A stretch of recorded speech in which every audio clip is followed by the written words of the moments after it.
નમસ્કાર મિત્રો, અમે ફાઇનલી ઉપર આવી ગયા છે માતાજીના દર્શન કરાવીએ. પેલા આજુબાજુનો નજારો તમે જોઈ લો વિડીયોથી. તમે અહીંથી જાઓ.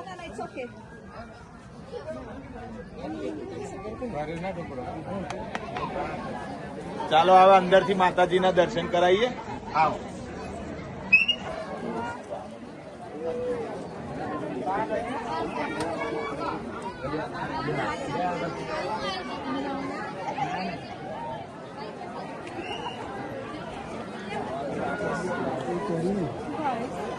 મિત્રો ફાઇનલી આપણે અંદર આવી ગયા છે. માતાજીના દર્શન કરાવું, વિડીયોથી દર્શન કરજો.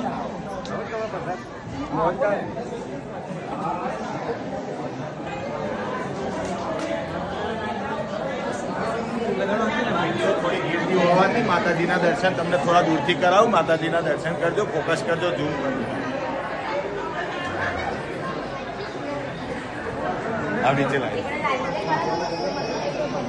તો મિત્રો કોમેન્ટમાં જણાવજો કેવો લાગ્યો વિડીયો. જય મહાકાળી.